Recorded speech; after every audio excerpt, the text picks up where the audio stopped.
తెలంగాణ పంచాయతీ ఎన్నికల ఫలితాలు. సో జిల్లాల వారీగా, మండలాల వారీగా ఫలితాలు అయితే మనకు రావడం జరిగింది. తెలంగాణ పల్లెపూరు జిల్లాల వారీగా మద్దతు. ఆదిలాబాద్లో మొత్తంగా 156 కానీ కాంగ్రెస్ ప్రజెంట్ 12, బీఆర్ఎస్ 4, భాజపా 8, ఇతరులు 11. భద్రాద్రి కొత్తగూడెంలో మీరు చూసుకోవచ్చు.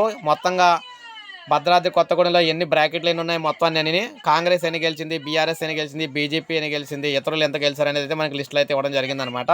అంటే ఇప్పటి వరకు జరిగిన కౌంటింగ్లో ఈ విధంగా ఫలితాలు అయితే వచ్చినాయి. ముఖ్యంగా అధికార పార్టీ హవా అయితే కొనసాగుతుందన్నమాట. అధికార పార్టీ తర్వాత బీఆర్ఎస్ పార్టీ కూడా బాగానే గెలుచుకుంటూ ఉందని చెప్పుకోవచ్చు. దాంతోపాటు ఇతరులు కూడా బాగానే అయితే గెలుచుకుంటూ వస్తున్నారు. మొత్తంగా అన్ని జిల్లాలకు సంబంధించి ఫలితాలు అయితే ఈ విధంగా అయితే ఉన్నాయి. ప్రతి జిల్లాకు సంబంధించి మనకి ఇక్కడ ఫలితాలు అయితే ఈ విధంగా కనిపిస్తున్నాయి. అయితే కామారెడ్డిలో మాత్రం కాంగ్రెస్ చాలా భారీగా అయితే ముందుకైతే వెళ్తూ ఉంది, బాగా దూకుడైతే ఉంది. సో ఈ నేపథ్యంలో అన్ని జిల్లాలకు సంబంధించి మనకి ఈ విధంగా మనకి దశల వారీగా స్థానాలు అయితే వస్తూ ఉన్నాయన్నమాట. సో ఏది ఏమైనా మొత్తం ప్రజెంట్ చూసుకున్నట్లయితే కాంగ్రెస్ ఇప్పటివరకు 2334, బీఆర్ఎస్ 1169, బీజేపీ 189, ఇతరులు 538 స్థానాలు అయితే గెలుచుకున్నారు తొలి దశలోని.